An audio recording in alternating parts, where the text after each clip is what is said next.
오늘 우리 주신 하나님의 말씀 사사기 21장 1절에서 25절까지의 말씀입니다. 한 절씩 교독하도록 하겠습니다. 이스라엘 사람들이 미스바에서 맹세하여 이르기를 우리 중에 누구든지 딸을 베냐민 사람에게 아내로 주지 아니하리라 하였더라. 백성이 베델에 이르러 거기 옆에 앉아서 큰 소리로 울며 이르되 이스라엘의 하나님 여호와여 어찌하여 이스라엘에 이런 일이 생겨서 오늘 이스라엘 중에 한 지파가 없어지게 하시나이까 하더니 이튿날에 백성이 일찍이 일어나 거기에 한 제단을 쌓고 번제와 화목제를 드렸더라. 이스라엘 자손이 이르되 이스라엘 온 지파 중에 총회와 함께하여 여호와 앞에 올라오지 아니한 자가 누구냐 하니 이는 그들이 크게 맹세하기를 미스바에 와서 여호와 앞에 이르지 아니하는 자는 반드시 죽일 것이라 하였음이라. 이스라엘 자손이 그들의 형제 베냐민을 위하여 뉘우쳐 이르되 오늘 이스라엘 중에 한 지파가 끊어졌도다. 그 남은 자들에게 우리가 어떻게 하면 아내를 얻게 하리요? 우리가 전에 여호와로 맹세하여 우리의 딸을 그들의 아내로 주지 아니하리라 하였도다. 또 이르되 이스라엘 지파 중 미스바에 올라와서 여호와께 이르지 아니한 자가 누구냐 하고 본즉 야베스 길르앗에서는 한 사람도 진영에 이르러 총회에 참여하지 아니하였으니 백성을 계수할 때에 야베스 길르앗 주민 하나도 거기 없음을 보았음이라. 회중이 큰 용사 12,000명을 그리로 보내며 그들에게 명령하여 이르되 가서 야베스 길르앗 주민과 부녀와 어린아이를 칼날로 치라. 너희가 행할 일은 모든 남자 및 남자와 잔 여자를 진멸하여 바칠 것이니라 하였더라. 그들이 야베스 길르앗 주민 중에서 젊은 처녀 400명을 얻었으니 이는 아직 남자와 동침한 일이 없어 남자를 알지 못하는 자라. 그들을 실로 진영으로 데려온 이곳은 가나안 땅이더라.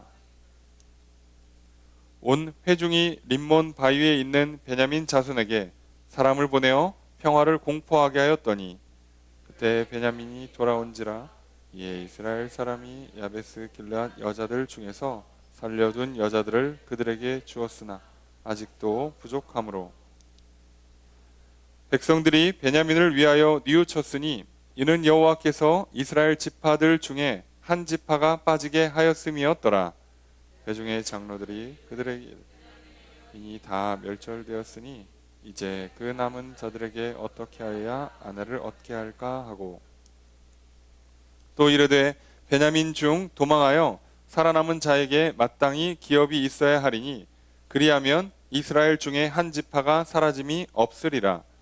그러나 우리가 우리의 딸을 그들의 아내로 주지 못하리니 이는 이스라엘 자손이 맹세하여 이르기를 딸을 베냐민에게 아내로 주는 자는 저주를 받으리라 하였음이로다 하니라.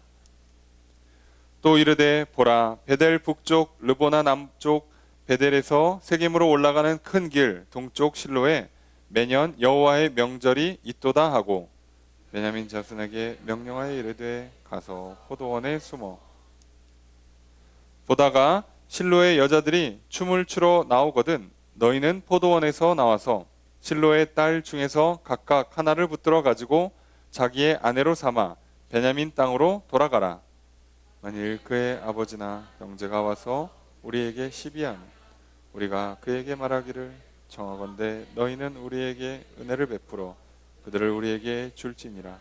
이는 우리가 전쟁할 때 각 사람을 위하여 그의 아내를 얻어 주지 못하였고 너희가 자의로 그들에게 준 것이 아니니 너희에게 죄가 없을 것임이라 하겠노라 하매 베냐민 자손이 그같이 행하여 춤추는 여자들 중에서 자기들의 숫자대로 붙들어 아내로 삼아 자기 기업에 들어가서 성읍들을 건축하고 거기에 거주하였더라. 그때 이스라엘 자손이 그곳에서 각기 자기의 지파 자기의 가족에게로 돌아갔으니 곧 각기 그곳에서 나와서 자기의 기업으로 돌아갔더라. 함께 읽습니다. 그때 이스라엘의 왕이 없으므로 사람이 각기 자기의 소견에 옳은 대로 행하였더라. 아멘. 자리에 앉으시기 바랍니다. 할렐루야. 거룩한 주일 주님 전에 나와 예배드리시는 성도님들을 주님의 이름으로 환영합니다. 우리 옆에 있는 분들과 사랑의 기절 나누겠습니다. 인사합시다. 사랑합니다. 축복합니다. 이 시간 주 앞에 나와 예배드리시는 성도님들에게 주님의 크신 은혜가 함께 있기를 주의 이름으로 축복합니다. 오늘 우리는 2020년 마지막 주인 송년주일을 맞이합니다. 늘 그렇듯이 한 해의 마지막 주일이 되면 한 해가 벌써 갔구나, 시간이 참 빨리 흐른다 라고 생각이 듭니다. 그래서 벌써 한 해가 갔네, 아이고 세월이 참 빠르네 라고 말을 하죠. 그런데 올해도 어김없이 한 해의 마지막 주일이 찾아왔고, 올해는 유독 무엇 때문인지 모르겠지만 시간이 더 빨리 간 듯한 느낌이 듭니다. 시간이 빨리 갔다기보단 시간이 가는 동안에 생각보다 한 게 없고 할 수 있는 게 없어서 왠지 시간이 그냥 흘러간 것 같은 느낌이 듭니다. 아쉽고요, 후회도 많고요, 허무하기까지 합니다. 우리가 이렇게 한 해를 뒤돌아보면서 우리의 한 해를 살펴보면 우리의 한 해의 삶이 어땠는지 생각을 해보게 됩니다. 꼭 이렇게 마치는 시점에 와서 뒤돌아보면 항상 후회가 남죠. 후회가 남지 않기 위해서, 후회가 남지 않도록 시작할 때부터 마음을 다지고 목표를 정하고 정진하여 달려가면 뭔가 마치는 시점에 와서 후회가 없을 텐데, 꼭 우리는 그렇게 하지 않은 채 마지막 때가 오고 마무리하는 시점에 오면 꼭 아쉬워하고 후회를 합니다. 그리고 올해도 또 그렇게 반복을 하고 있습니다. 우리는 지난주 말씀을 통해서 싸움이 치열하다는 걸 살펴봤어요. 모든 전쟁은 치열하게 싸우는 겁니다. 대충 싸워서 이기는 전쟁이라는 건 없어요. 베냐민 한 지파와 나머지 11지파가 전쟁을 합니다. 누가 봐도 11지파가 수적으로 우세를 갖고 있기 때문에 전쟁에서 진다고 생각하지 않아요. 군사력도 10배가 넘고요. 군인들만 이 한 지파의 모든 인구수보다도 많은 것으로 파악이 되고 있는 상황이죠. 그럼에도 불구하고 무려 2차례나 전쟁에 집니다. 이스라엘 연합군이 자기들의 숫자만 믿고 그냥 한 지파씩 천천히 올라가 싸우면 져요. 오늘 우리들이 한 해를 시작할 때에는 우리가 이런 질병이 이렇게 심각하게 오랫동안 우리에게 문제를 야기할 거라고 예상하지 못했습니다. 그리고 우리의 삶에 우리가 예상치 못한 일들로 때로는 멈춰야 되거나 계획을 수정해야 되거나 해야 되는 일들이 생길 거라고 생각하지 않습니다. 웬만하면 내가 생각하고 계획한 바대로 그럭저럭 흘러갈 거라고 예상을 하고 어찌 보면 안일하게 대처를 합니다. 우리가 처음부터 치열하게 싸우고 이런 질병의 문제, 건강의 문제, 재정의 문제, 관계의 문제가 터질지라도 그럼에도 불구하고 우리가 한 해 세운 계획과 목표가 이루어질 수 있도록 또 철저하게 또 열심히 살았더라면 어쩌면 오늘 우리의 아쉬움과 후회는 좀 덜했을지 모릅니다. 오늘 우리가 한 해의 마지막 주일을 맞이하면서 아쉽고 후회가 많이 드는 것은 단지 질병 때문에 이러지도 저러지도 못한 채 시간을 흘려보냈기 때문이 아니라 우리가 질병을 예상하지 못했다는 핑계로 우리가 삶의 이런 어려움과 고난들이 찾아오는 것에 미처 대비하지 못한 채 한 해를 시작했고, 그 무엇보다도 치열하게 올 한 해를 살아내지 못했기 때문일 것입니다. 그래서 우리는 하루하루를 승리하기 위해서도 한 해를 승리하기 위해서라도 절대로 대충 그럭저럭 적당히 살아선 안 됩니다. 그리스도인이라고 하나님이 도와주시니까, 하나님이 복을 주시니까 우리는 예배하는 사람들이고, 우리는 기도하는 사람들이고, 우리는 최소한 말씀을 붙잡고 살아가고, 남들이 볼 때 큰 죄는 짓지 않고 그래도 나름 착하게 성실하게 사니까 우리 인생에 어려움이 없을 것이라고 안일하게 생각해서는 안 됩니다. 이스라엘 11지파 연합군은 그렇게 생각했어요. 이것은 의로운 전쟁이다. 베냐민 지파가 잘못했고 베냐민 지파는 심판받아 마땅하고 우리는 군사력도 더 많기 때문에 우리는 전쟁에서 이길 것이다 라는 생각이, 그 안일한 태도가 무려 2번이나 전쟁을 지게 만들었죠. 우리의 지난 한 주, 우리의 지난 한 해의 삶을 한번 보십시오. 우리가 아무리 바른 목표와 바른 뜻을 갖고 바른 태도를 갖고 살아간다 할지라도, 우리가 아무리 하나님 말씀을 붙들고 착하고 성실하게 살아간다 할지라도 치열하게 싸우지 않으면 이 전쟁 같은 우리의 이 삶은 패배가 찾아올지도 모릅니다. 그래서 우리는 치열하게, 철저하게 매일매일의 삶을 살아야만 합니다. 2번의 패배를 통해서 이스라엘 연합군은 전쟁의 승패가 자신들의 군사력에 있지 않다는 걸 비로소 깨달았습니다. 그래서 하나님께 울며 회개하고 도와달라 기도했죠. 그리고 하나님께 승리를 약속해 주시는 걸 붙들고 다시 나가서 싸우고, 그리고 전략도 세우고, 그리고 열심히 싸워서, 치열하게 싸워서 결국 승리합니다. 이에 반해 베냐민 지파는 2번의 승리를 통해 오히려 교만해지고 나태해지고 말았습니다. 그래서 이 전쟁의 승패를, 전쟁의 역사를, 인간의 역사를 하나님이 왕이 되시고 하나님이 주관하신다는 걸 잊고 살았어요. 그래서 이번에도 틀림없이 이길 거라고 생각하고 추격하기 위해서 성을 비웠다가 결국 전쟁에서 패배하고 맙니다. 여러분, 우리의 삶의 치열한 전쟁, 비록 우리는 치열하게 싸워야 되지만 이 전쟁의 승패는 하나님께 달려 있습니다. 오늘 우리가 우리의 생명을 유지하기 위해서, 삶을 살아가기 위해서 정말 규칙적으로 끊임없이 잘 반복해야 되는 일들도 있고요.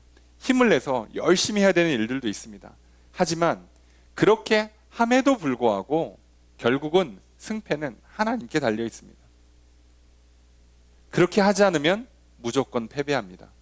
하지만 우리가 열심히 치열하게 싸웠다고 무조건 승리하는 건 더더욱 아닙니다. 우리의 치열한 삶은 당연한 태도고 마땅한 태도일 뿐이에요.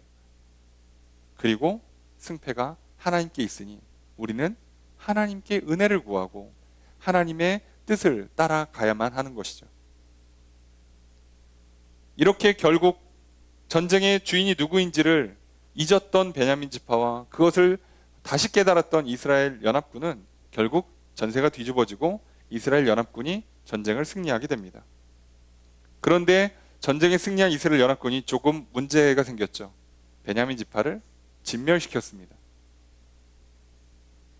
어린아이로부터 노인에 이르기까지 남녀노소를 가리지 않고 전부 다 죽였습니다. 이 전쟁은 베냐민 지파 안에 있는 불량배들만 잡아내면 되는 전쟁이었어요. 이들을 잡고 이들을 공개 처형함으로 더 이상 이스라엘에서 이런 악한 죄, 동성애나 또는 성폭행이나 살인 같은 이런 죄악들이 더 이상 이스라엘 내에 일어나지 않도록 본보기로 처형을 하면 되는 거였어요. 그걸 놓고 그 사람들을 내주냐 마느냐를 놓고 싸웠던 전쟁이잖아요. 이 전쟁에 승리한 이스라엘 연합군은 그 기브아의 불량배들만 빼앗아 오면 돼요. 그런데도 전쟁의 승리에 취했든지 아니면 2번의 패배에 화가 났든지 어떤 이유인지 모르지만 한 가지 분명한 것은 자신들의 생각이나 감정에 취해서 지금 이 전쟁의 목적 자체를 잃어버렸습니다. 그래서 무자비한 살육을 해요. 그리고 그것이 오늘 우리가 살펴보는 오늘의 본문의 문제를 또 야기합니다. 아니, 전쟁을 승리했는데 문제가 해결되질 않아요. 이게 무슨 경우입니까? 2번이나 패배해서 그렇게 울며 기도하고 하나님께 도움을 구하고 은혜를 받아서 승리한 전쟁이면 문제가 풀려야죠. 그런데 문제가 풀리기는커녕 문제가 풀리지 못합니다. 오늘 본문에 있는 이 복잡한 문제가 발생하고 맙니다. 왜 그럴까? 오늘 우리는 우리의 이 매일매일의 삶, 치열한 전쟁 같은 삶을 과연 어떻게 살아야 하는지, 그리고 이 전쟁을 통해서 정말 하나님이 왕이 되신다는 것이 도대체 어떤 의미고, 우리가 하나님을 왕으로 모시고 살아가는 것은 어떤 삶을 살아야 하는 것인지를 한번 생각해 보려 합니다.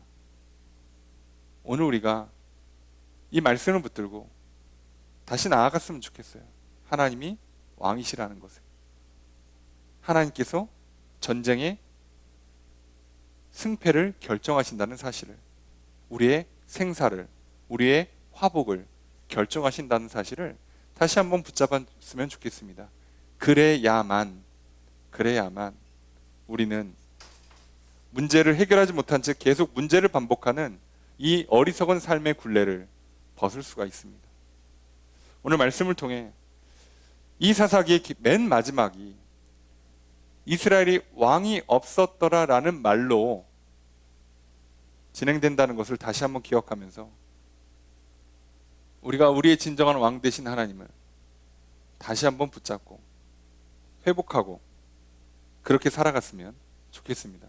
과연 도대체 전쟁을 승리하고도 어떤 문제가 발생하는지, 도대체 왜 이 문제들은 해결이 되지 않고 또 문제를 계속 이야기하는지 오늘 말씀을 통해 살펴보려 합니다.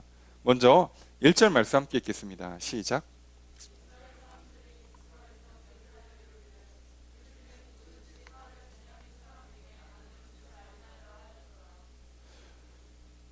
전쟁에 승리하고 나서 오늘 본문으로 딱 넘어왔어요.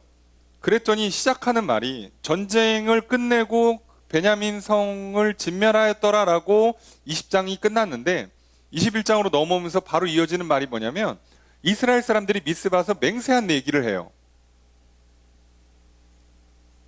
이게 왜 중요하죠? 전쟁을 이겼잖아요. 기브아의 불량배들, 그 나쁜 악한 인간들 끄집어내서 온 국민들 앞에 심판을 해서 다시는 이런 죄악이 이 땅에 없게 만들면 되는 거였잖아요. 그런데 지금 이들에게는요, 이 전쟁의 목적인 기브아의 불량배들을 빼내는 것, 그들을 법정에 세우고 심판을 하는 것보다 더 중요한 게 있어요. 그게 자신들이 했던 맹세입니다. 이게 문제예요. 도대체 이게 왜 중요한지 모르겠는데 하여간에 이들한테는 이게 중요해요. 그래서 오늘 마지막 21장, 사사기 21장 마지막 한 장에 해당하는 총 25절의 본문에 맹세했더라가 계속 반복됩니다. 중요한 거예요. 이들한테는 이게 중요한 거예요. 자, 그렇다면 오늘 본문의 흐름은 결과적으로 이들이 한 맹세 때문에 발목 잡혀서 또 다른 일을 벌이고 있다는 것을 우리는 쉽게 생각해 볼 수가 있어요. 아, 도대체 일이 지금 이렇게 잘못 돌아가는구나. 그들이 한 맹세는 이겁니다. 우리 중에 누구든지 딸을 베냐민 사람에게 아내로 주지 않겠다. 이스라엘 백성들이 맨 처음에 총회를 모였어요. 이 레위 사람이 자기 첩을 데리고 돌아오던 길에 기브아에서 하룻밤 숙박을 하게 되고, 그때 불량배들에게 둘러싸여서 원래는 동성추행 또는 동성강간을 당할 뻔했는데 그거 싫어서 자기 첩을 내주는 바람에 첩이 성폭행을 당하고 결국은 죽게 돼요.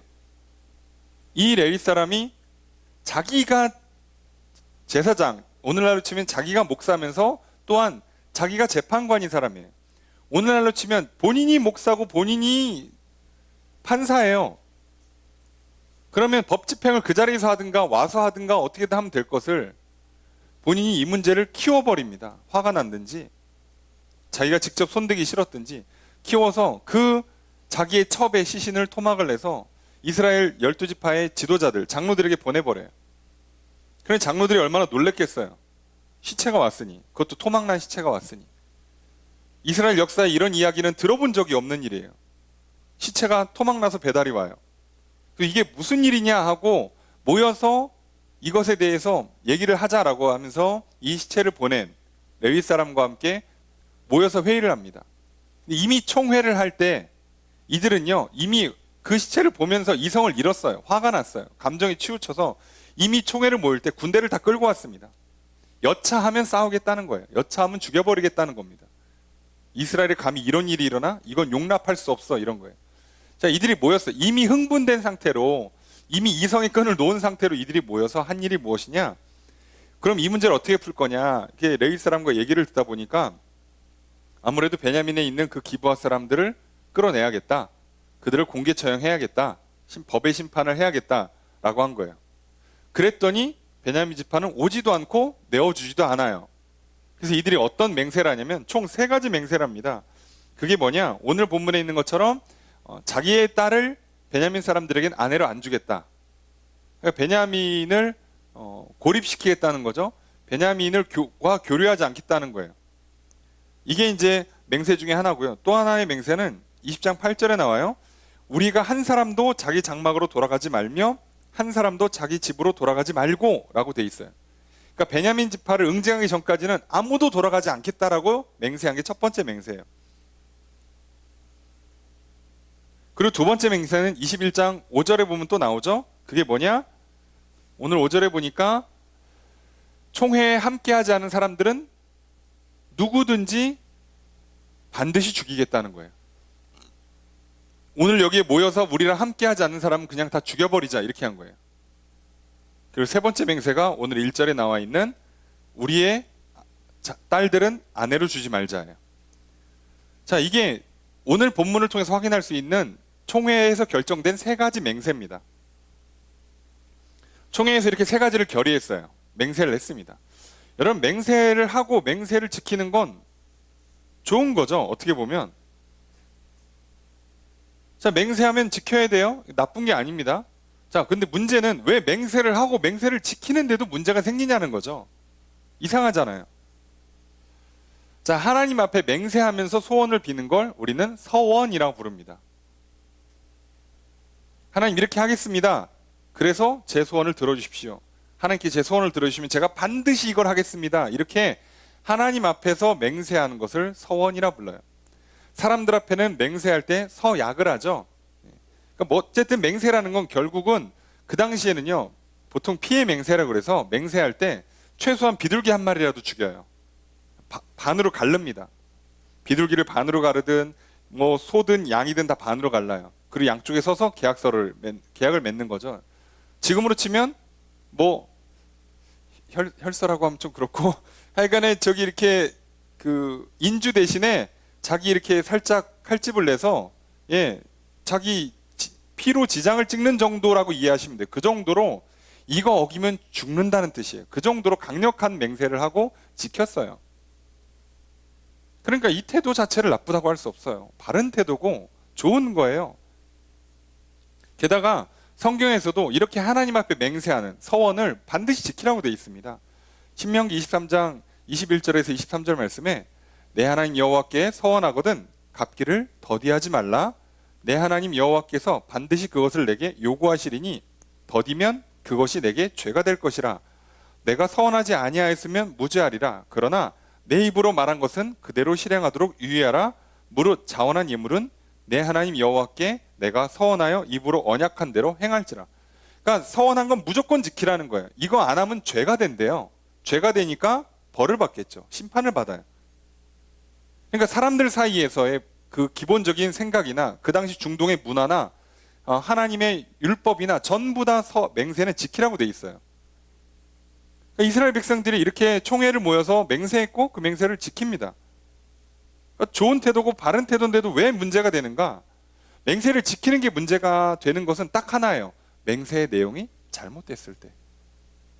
맹세를 지키는 건 문제가 아닌데 맹세의 내용이 잘못되면 문제가 생기겠죠. 자, 맹세의 내용이 잘못되면 그 내용을 지키는 게 오히려 도리어 죄가 되고 말 것입니다. 그러면 그 죄와 잘못을 또 바로잡기 위해서 또 맹세를 하게 돼요.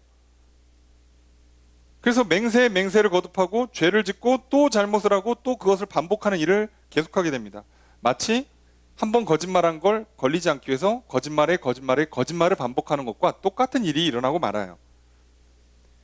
그러면 처음에는 사소한 거짓말이었는데 에휴 설명하기 귀찮아가지고 얼버무리려고 그래서 그냥 적당히 넘어가려고 별거 아닌 간단한 거짓말을 했는데 이게 그래서 파고 들어가다 보니까 거짓말이 또 거짓말을 만들다 보니까 나중에는 수습이 안 돼요. 일이 더 커집니다. 아니, 문제를 쉽게 풀으려고 거짓말을 했는데 도리어 문제가 안 풀릴 정도로 심각해지는 거죠. 지금 이스라엘 연합군은 이 베냐민 지파 안에 있는 기브아 성에 있는 그 불량배들을 잡으려고 모여서 맹세를 했는데, 그 맹세 때문에 문제가 풀리는 게 아니라 문제가 더 커져 버려요. 지금 기브아 불량배를 잡는 게 아니라 베냐민 지파가 사라지게 생겼어요. 문제가 풀리는 게 아니라 문제가 더 커져 버렸다고요. 그러면 우리 생각에는, 아니 그러면 맹세를 했는데 하고 나서 보니까 만약에 맹세가 좀 잘못됐어. 이 맹세를 지키면 오히려 죄를 짓는 게 돼버려.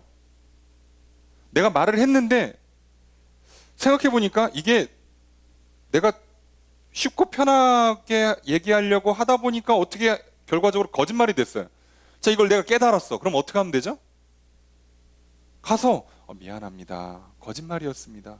이게 내가 그런 의도는 아니었는데 어떻게 설명을 좀 하기 귀찮아가지고 그때 바쁘고 정신없어서 그냥 나 지금 뭐 잠깐 친구랑 만나. 근데 사실 친구가 아니었던 거죠. 이걸 친구라고 말하면 나중에 문제가 생겨. 그러면 그 사람한테 그때 내가 대충 편하게 설명하려고 친구라고 한 거고, 사실상 정확히는 친구는 아니고 뭐 한 2번 본 사람인데 뭐 그냥 내가 쉽게 설명하려고 친구라고 했어. 이렇게 얘기하면 돼요. 문제가 안 생겨요. 맹세를 했지만 맹세가 잘못됐다는 걸 깨달으면 맹세를 바꾸면 돼요.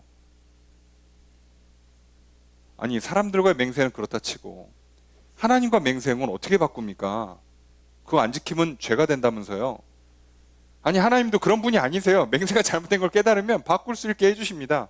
레위기 5장 4절에서 6절 말씀에 만일 누구든지 입술로 맹세하여 악한 일이든지 선한 일이든지 하리라고 함부로 말하면 그 사람이 함부로 말하여 맹세한 것이 무엇이든지 그가 깨닫지 못하다가 그것을 깨닫게 되었을 때에는 그 중 하나에게 그에게 허물이 있을 것이니, 이 중 하나의 허물이 있을 때에는, 자, 깨달았어요?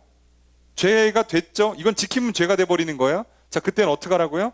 이 중 하나의 허물이 있을 때에는 아무 일에 잘못하였노라 자복하고, 잘못했습니다 라고 말하고, 6절에 그 잘못으로 말미암아 여호와께 속죄제를 드리되 양떼의 암컷 어린 양이나 염소를 끌어다가 속죄제를 드릴 것이요 제사장은 그의 허물을 위하여 속죄할지니라.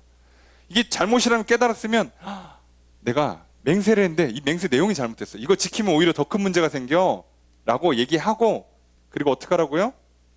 제물을 일부러 정해줘요.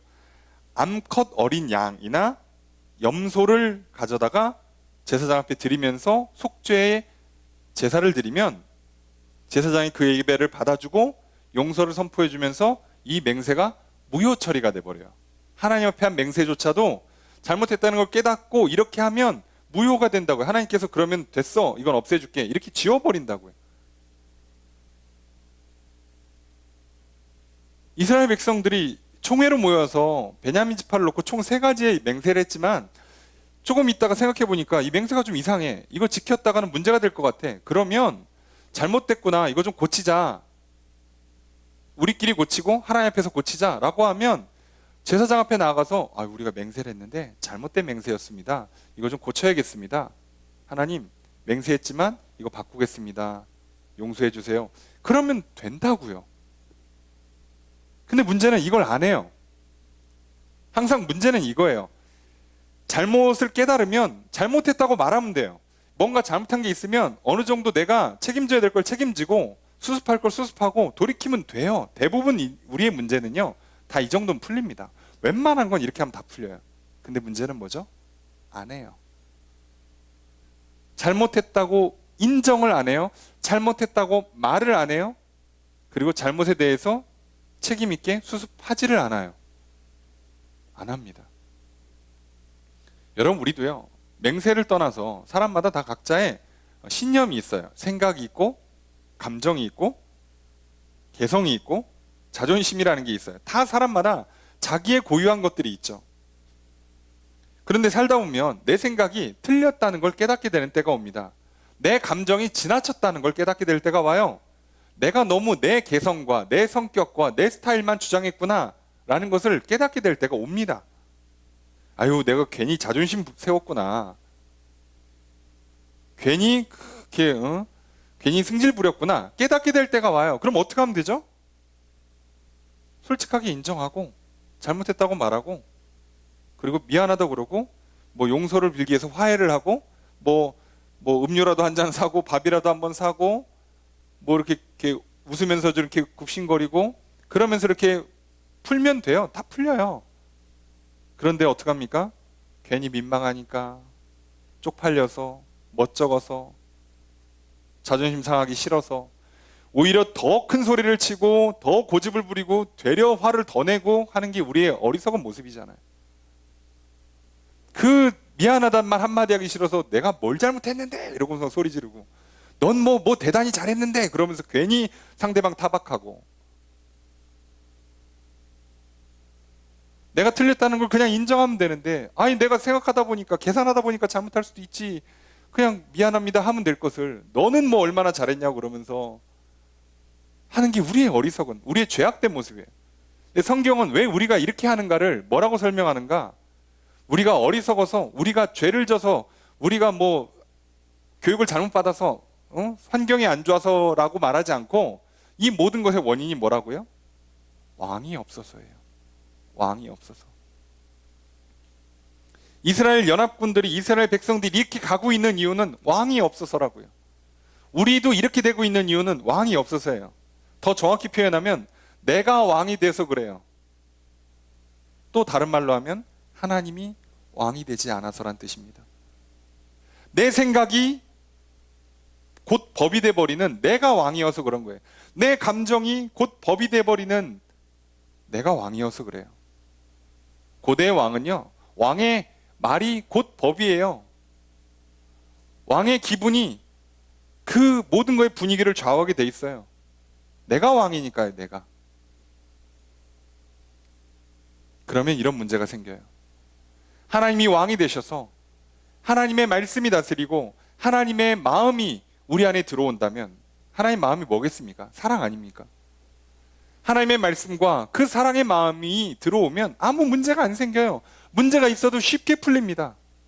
그런데 그렇게 하지 않고 왕이 없어서 내가 왕이 돼버리면 하나님을 왕으로 모시지 않고 내가 왕이 되겠다고 그래서 내 생각만 주장하고 내 감정대로 따라가고 내 자존심 세우고 승질 부리면 내 성격대로 인생 살겠다고 나아가면 문제가 절대 풀리질 않아요. 인생의 문제가 꼬입니다. 이 문제 풀겠다고 또 이거 하면 문제가 더 커져서 또 그거 풀겠다고 또 저거 하면 저게 더 커지고 일생 그렇게 살다가 문제에 발목 잡혀서 한 번 실수에 한 번 죄악에 꼬리에 꼬리를 물려서 인생이 망가지고 말아요. 그냥 고달프고 괴롭고 피곤한 인생이 되고 맙니다. 여러분, 왕이 없다는 게 사실은 중의적인 표현이에요. 하나님을 의미하기도 하지만 실제 왕을 뜻하기도 해요. 어쩌면 사사기 저자는 실제 왕을 바랬을지도 몰라요. 그런데 실제 왕도 똑같은 효과를 갖고 있어요. 맹세를 했는데, 여러분 생각해 보세요. 만약에 백성들이나 신하들끼리 맹세를 했어요. 그래서 이거 안 하면 우리 누구는 죽여버리자, 이렇게 강력한 맹세를 했다고 칩시다. 그래도요, 왕이 야 그거 하지 마, 그럼 끝나요. 왕의 권위가 훨씬 더 높기 때문에 자기들끼리 맹세를 했어도 왕이 하지 마, 그럼 끝나는 거예요. 우리도 마찬가지 아닙니까? 저도 아이를 키웁니다. 아이들끼리 이렇게 하자고 저렇게 하자고 자기들끼리 얘기를 해요. 룰을 정하든 약속을 하든, 야 내가 이거 오늘 한번 밥을 살 테니까 네가 사라, 내가 이거 물건 줄 테니까 네가 이거 나한테 줘라 해요. 근데 그걸 부모인 제가 보고 있다가 야 그거 하지 마, 그럼 끝나요. 파토입니다. 왜요? 제 권위가 더 세니까요. 제 힘이 더 세니까요. 우리가 뭔가 잘못된 길을 가고 있을 때 나보다도 힘이 센 사람이, 나보다도 권위가 높은 사람이 와서 그걸 그냥 끊으면 돼요. 그거 하지 마라고.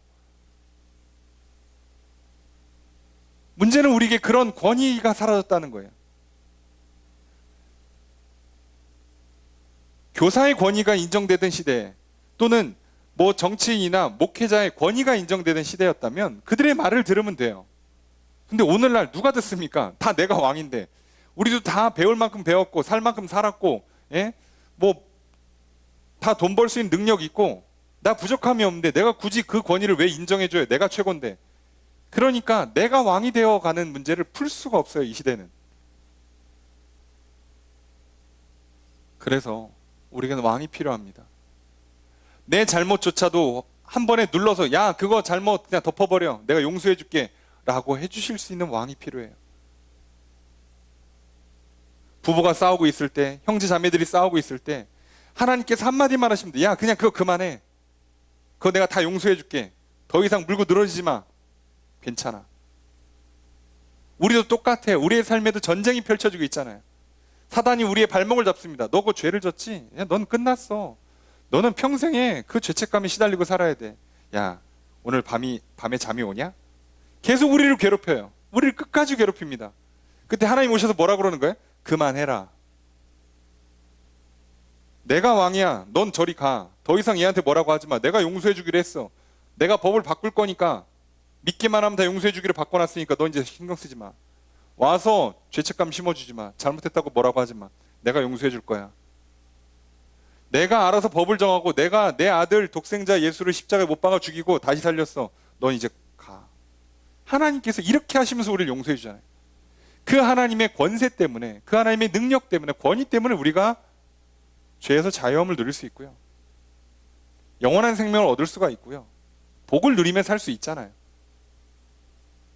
그런데 우리가 왕을 잃어버리면, 아니 왕을 모시지 않고 내가 왕이 되겠다고 살면 이 문제를 풀 수 있어요? 여러분, 죄의 문제를 풀 수 있는 인간이 있습니까? 내 실수에 대한 죄책감, 후회를 극복할 수 있는 인간이 있어요, 세상에? 인류의 역사 중에 그걸 해낸 인간이 있답니까? 없어요, 여러분. 아니, 극복은 둘째치고 그러면 한 번 잘못한 거를 교훈 삼아서 다시는 실수하지 않는 인간이 있어요, 이 땅에? 그런 인간이 있습니까? 없어요. 그래, 한 번 실수한 거, 아니 괜찮아, 툴툴 털고 다시 잘하면 되지. 문제는 다시 잘할 수 있냐고요. 내가 인간인데 평생 사는 동안에 단 한 번 실수를 반복하지 않을 자신이 있냐고요. 그럴 수 있는 인간은 없어요. 그렇기 때문에 우리는 이 실수에 죄악의 문제를 벗을 수가 없고요. 필연적으로 오는 후회와 죄책감과 수치심을 벗을 수가 없는 거예요. 오히려 그거 벗겠다고 발버둥 치면서 어떻게 해요? 괜히 남 탓하고 남 비방하고 너는 잘났냐 그러고 너도 똑같지 않냐 그러고 너는 뭔데 나한테 그러냐고 화를 내고 그래봐야 후회 없어서 괜히 우울하고 그게 우리의 인생이에요. 우리는 오히려 애를 쓸수록 더 빠져들어가는 늪에 들어가고 있는 거죠. 왜요? 우리는 이 문제를 풀 수 있는 힘이 없습니다. 맹세를 지키는 게 오히려 더 독이 되는, 오히려 내가 생각을 하면 할수록, 내가 더 마음을 굳게 먹으면 먹을수록 더 문제가 나빠지는 현상이 일어나요. 우리는 이걸 풀 수 있는 힘이 없거든요. 여러분, 이스라엘 백성들이 이 문제 앞에 이제 문제를 인식했어요. 정신없이 화가 났든지 뭐 기분이 좋아서인지 간에 아예 베냐민 지파를 싹 다 죽이고 나니까 정신이 돌아왔어요. 우리도 보통 이걸 오늘날은 현실 자각이라고 그러잖아요. 현자 타임이 온 거죠. 왔어요. 드디어 정신을 차리니까 후회가 밀려와요. 허무해요. 자, 그런데 그럼 이들이 어떻게 했는가? 2절에 보니까 하나님 앞에 와서 웁니다. 울어요. 우리도 가끔 눈물을 흘리죠. 울어요. 괜히 우울하고 괜히 노래 듣다가 눈물 나고, 그죠? 후회가 되죠. 하나님 앞에 울어요. 자, 그 다음에 3절에 보니까 하나님 앞에 물어요. 하나님 어찌하여 이런 일이 생겼습니까? 라고 물어요. 왜 이 일이 이렇게까지 된 겁니까? 라고 물어봐요. 그리고 4절에 보니까 하나님 앞에 번제와 화목제를 드려요. 지난번에 설명드렸잖아요. 회개의 제사, 그리고 하나님과 관계를 회복하겠다는 화목의 제사를 드려요.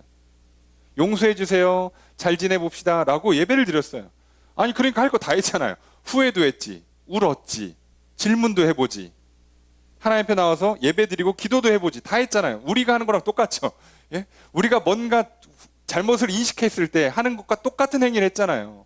후회하고 울고 묻고 기도하고 예배 드리고 다 했어요. 그럼 문제가 풀릴까요? 여러분, 안 풀려요. 놀랍게도 안 풀립니다. 여러분, 오늘 우리가 이 자리에 나왔지만 이 자리에 나온다고 문제가 풀리진 않아요. 올 한 해를 후회를 해도, 올 한 해 후회가 들고 아쉬워서 밤에 눈물을 흘려도요, 문제가 풀리지 않아요. 도대체 뭐가 문제였을까? 왜 일이 이렇게 됐을까? 고민해도 문제가 풀리지 않아요. 하나님께 물어도, 기도를 해도 놀랍게도 문제가 풀리지 않아요. 왜요? 문제의 시작이 어디서부터 생겼으니까요? 누가 왕이냐의 싸움을 싸워야 되니까요. 하나님이 왕이 되지 않으면 이 문제는 풀리지가 않아요. 처음부터.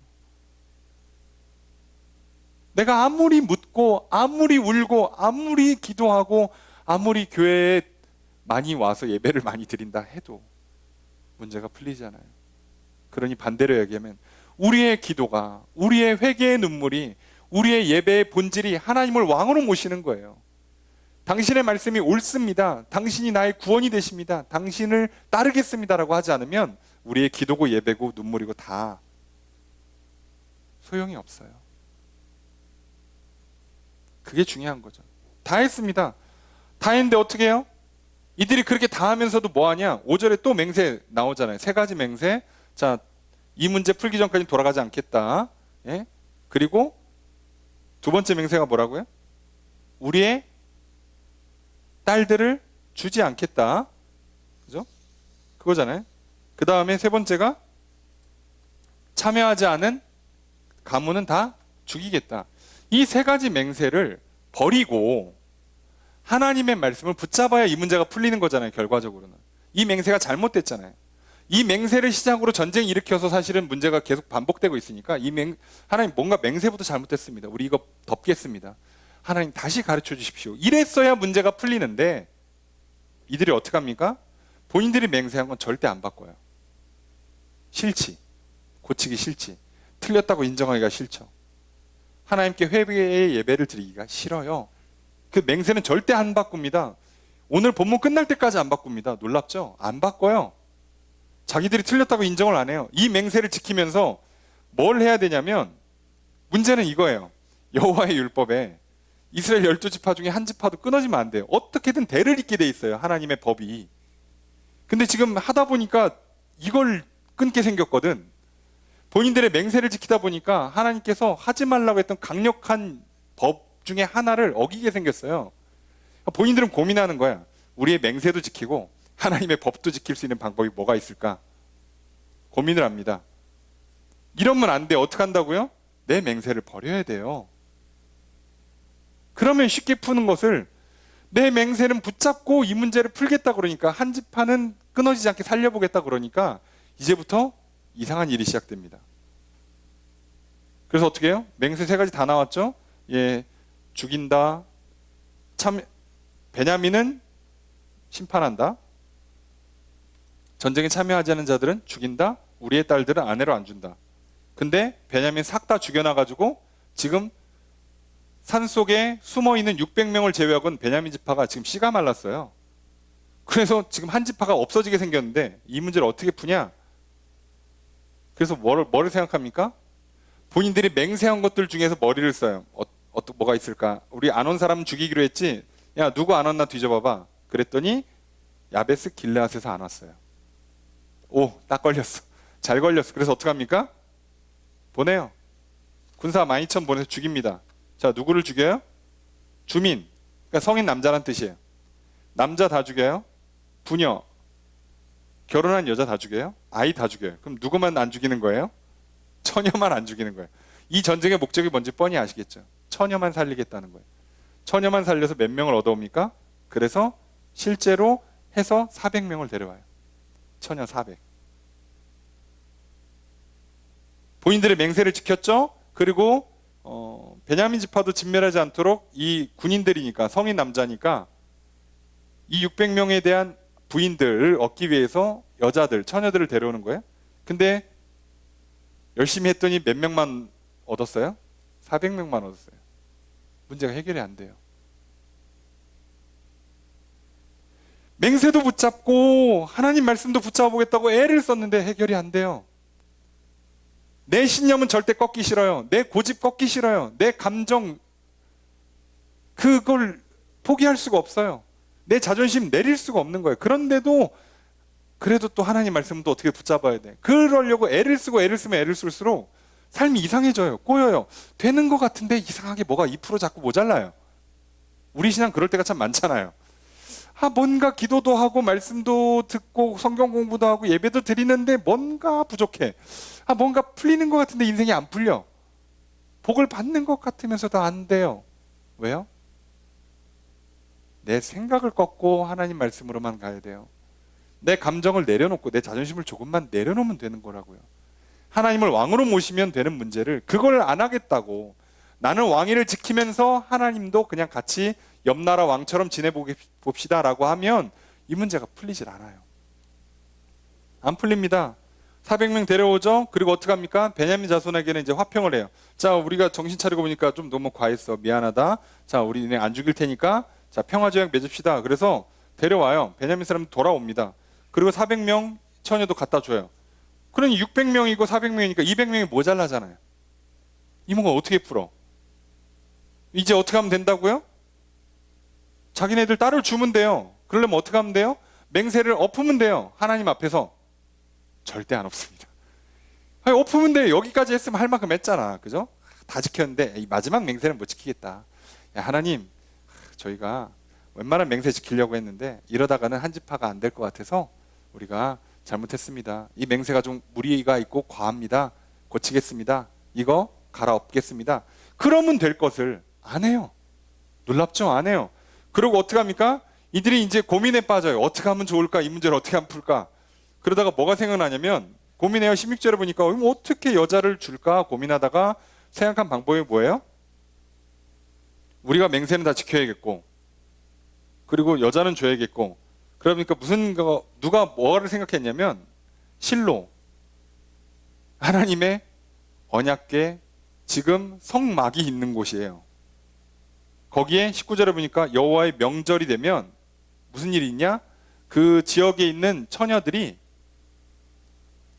축제를 벌려요. 밤에 춤을 추면서 잔치를 벌려요.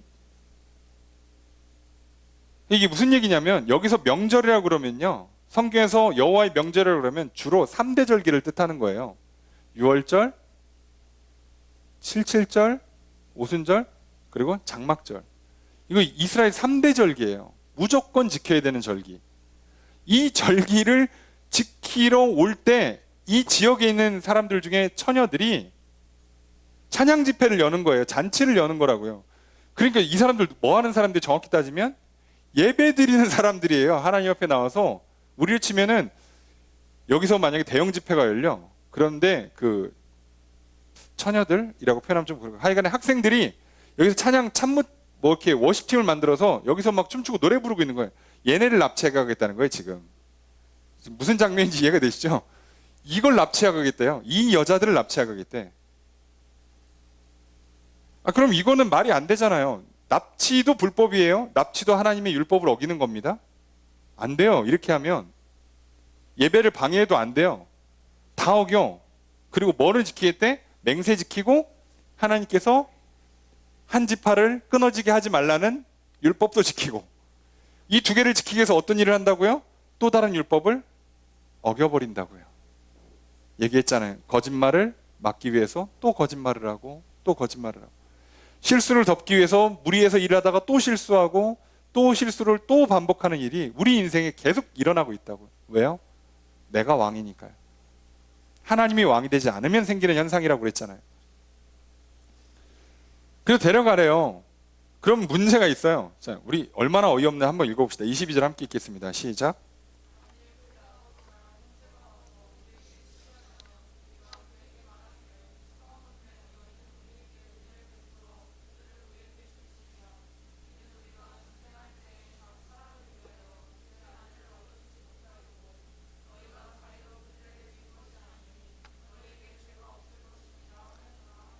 이 문장을 해석하실 때는 항상 전제를 갖고 계셔야 돼요. 이 사람들은 맹세를 지키겠다는 마음과 의지가 굉장히 강력합니다. 그럼 무슨 문제가 생기겠어요? 이 처녀의 부모들이 와가지고 시비를 걸겠죠. 아니 그러면 우리는 딸 안 준다고 그랬는데 딸을 가져가면 어떡하냐, 이렇게 지금 시비를 걸 수 있다는 거예요. 그랬더니 뭐라고 대답하래요? 은혜를 베풀어 달래. 자, 그러면서 뭐라고 요청하느냐? 은혜를 베풀라는 거의 요청 내용이 뭐냐면, 너네가 준 게 아니라 우리가 보쌈, 납치한 거야. 자, 그러니까 당신들은 준 게 아니야. 납치한 건데 이거 은혜 베풀라는 얘기는 뭐예요? 이거 죄로 문제 삼지만 말아달라는 거예요. 얼마나 기발한 방법입니까? 야, 이게 말이 돼요? 너희들은 맹세를 지키는 거예요. 그러니까 부모님들은 맹세를 지키는 거고, 딸들은 납치를 당했는데 부모가 그 납치당한 거를 봐주는 거예요. 서로 합의하에. 그래서 본인들은 맹세를 지키고 베냐민 지파는 부족한 200명 처녀를 얻고, 와, 이 총체적 난국이 벌어지는데 이게 지금 실제로 일어난 사건이라고요. 놀랍게도. 그래서 너희한테는 죄가 없대. 아, 이게 무슨 경우야? 딸이 납치되는 걸 방조하는 부모가 죄가 없는 거예요? 이게 말이 됩니까? 근데 그렇다고 서로 합의를 봤어요. 그리고 합니다. 합의를 봤어요. 총회 때 결정이 또 나는 거예요. 자, 그럼 어떡하지? 실로에서 납치하자. 부모들한테는 그렇게 얘기하자. 오케이, 그러고 갔다니까요, 지금. 이게 합의가 됐어요. 합의가 된 게 더 놀라운데, 하여간에. 왜 이러는지 모르겠지만 이게 진짜로 일어난 일이에요. 우리 삶에. 아니, 그냥 은혜를 하나님께 구하면 되잖아요. 하나님, 우리가 맹세를 좀 잘못한 것 같습니다. 우리가 일을 좀 잘못 진행해서 그 기부와 불량배들만 잡아 죽였어야 되는 거를 너무 정신이 감정에 취해가지고 그냥 성을 싹 다 죽여버렸네. 주님, 저희가 큰 실수했습니다. 용서해 주시고 우리 그 은혜를 베푸사 이 베냐민 지파가 망하지 않도록, 대가 끊어지지 않도록 도와주세요. 저희가 저희의 딸들을 주지 않기로 맹세했는데 이거 갈아엎어 주세요, 하나님. 그리고 딸 주겠습니다. 이러면 얼마나 쉬워. 은혜를 하나님께 구했어야지. 왜 납치당한 딸의 부모한테 은혜를 구하냐고요. 이상하죠. 내가 왕이에요. 하나님을 왕으로 모시기가 싫어요. 그러니까 어떤 현상이 일어나요? 하나님 앞에 싫은 소리를 못하는 거예요. 잘못했단 말하기가 그렇게 싫어요. 여러분, 이상하죠? 왕이 되잖아요? 그러면 특징이 있어요. 실수를 인정을 안 해요. 여러분, 그러니까 오늘날 정치인들을 보시면서 너무 실망하지 마세요. 권력을 잡으면요, 실수를 인정을 못 해요. 사람의 심리가 그래요. 아니면 멀리 갈 것도 없어요. 집에서 내가 부모만 돼보세요. 그러면요, 자녀한테요, 부모가 잘못했다는 걸 인정 잘 안 해요. 응, 니들은 뭘 그런 걸 묻고 그래. 그리고 가. 그리고 그냥 설명 안 하고 그냥 방으로 보내버리지. 미안하다는 얘기 잘 안 합니다. 제 얘기예요. 여러분 얘기가 아니고. 안 한다니까요. 사람이 인정 못 해요. 그걸 뭘 굳이 설명하나? 그냥 덮어버리는 거예요.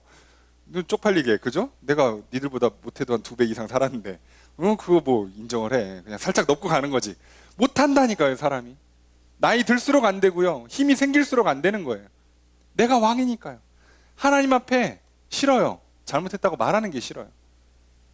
사람들 앞에 우리가 잘못했습니다 말하기가 싫어요. 정치인들 보세요. 그 한마디 그렇게 어렵나? 네, 어려워요. 안 해요. 임기 끝날 때까지 안 할 수도 있어요. 심한 거는. 안 해요. 그게 지금 현재 권력자들만 그러는 게 아니라 과거도 그렇고 앞으로 우리 앞에 나타날 그 정치인들이나 지도자들 다 똑같아요. 안 할 겁니다. 여러분, 사장님이 일을 잘못 진행하고 회사에 손실을 입혔어요. 그럼 사원들 앞에 사과하는 거 봤습니까? 여러분, 제가 죽을 죄를 졌습니다. 여러분 고생해서 열심히 일해서 우리 회사가 이렇게 잘 성장하고 있다가 제가 한번 사인 잘못해가지고 손해액이 좀 큽니다. 올해는 보너스가 없습니다. 미안합니다. 저도 좀 삭감하겠습니다. 이럴 것 같아요? 절대 안 하죠. 얘기도 안 해요. 그런 일이 있는지도 몰라요. 직원들은. 말 안 합니다. 인정을 못 해요. 내가 왕이니까요. 그래서 우리 인생이 고달파지는 거예요. 문제를 풀기는커녕 문제가 더 커지니까. 풀리는 것 같은데 안 풀리고 계속 꼬리가 물려 있으니까요. 끝나질 않아요. 끝나질 않아. 거짓말이 끝나질 않고, 문제가 수습이 되지를 않고, 죄가 계속 반복되는 거죠. 결국은 이 방법을 써서 600명 만들어서 보냅니다. 그리고 이 모든 것을 통해서 한 사건이 단락돼요. 그러면서 사사기가 이 말씀으로 끝나요. 25절 함께 읽습니다. 시작.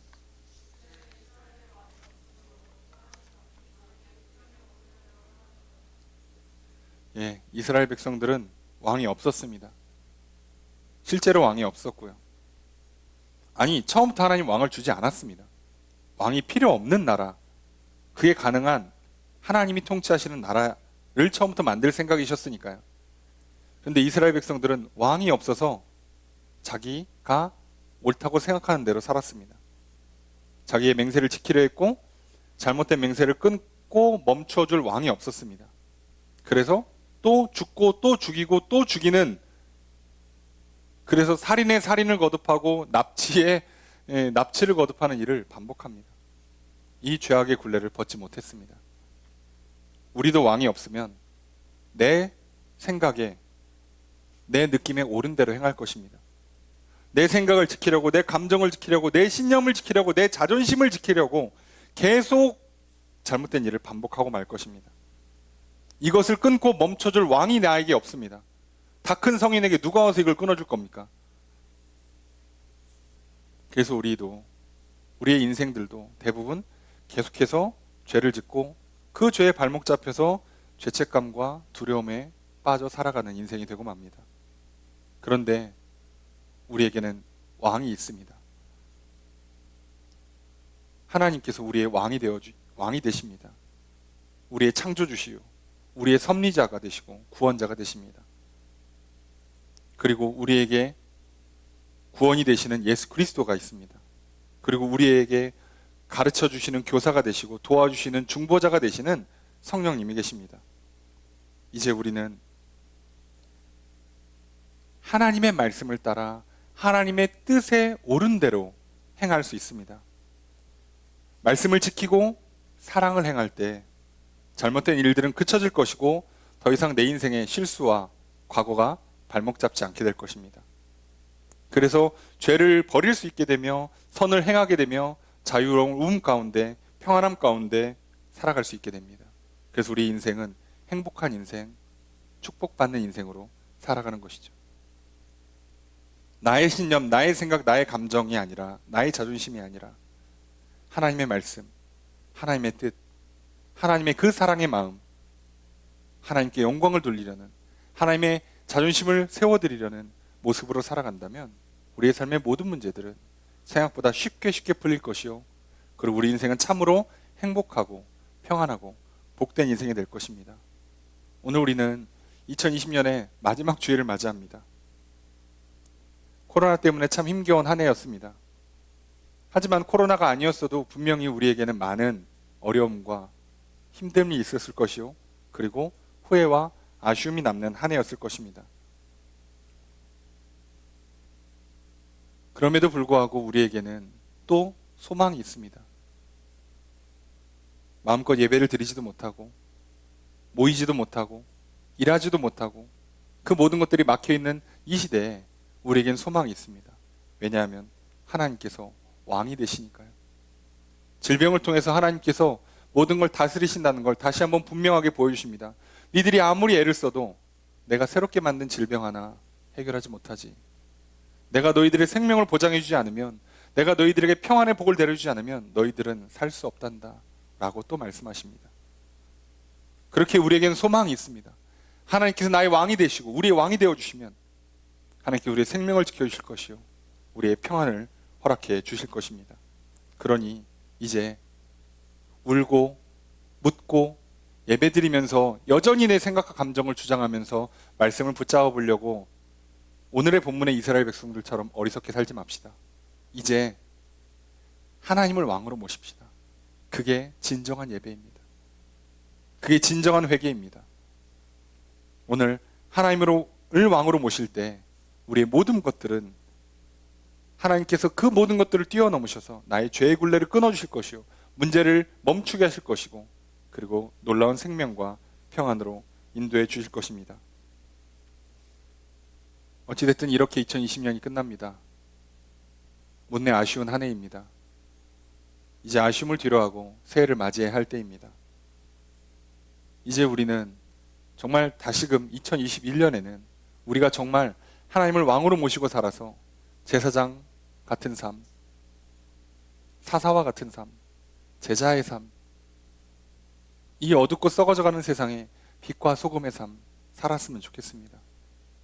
그것들을 경험하기를, 그렇게 변화되고 회복되기를 소망과 기대를 품고 새해를 맞이했으면 좋겠습니다. 여러분, 하나님의 말씀을 마음에 품으십시오. 하나님의 마음, 그 사랑을 우리의 마음에 품으십시오. 하나님의 말씀과 그 사랑의 마음으로 살아간다면 우리의 2021년은 후회 없는 평안함과 행복이 넘치는 승리와 축복이 가득한 한 해가 될 것입니다. 이제 그 길로 우리를 인도해 주시는 하나님을 왕으로 삼아 이 한 해를 아쉬움을 뒤로하고 새해를 맞이하시는, 그래서 제사장이요 사사로 살아가시는 저 여러분들 되시기를 주의 이름으로 축복합니다.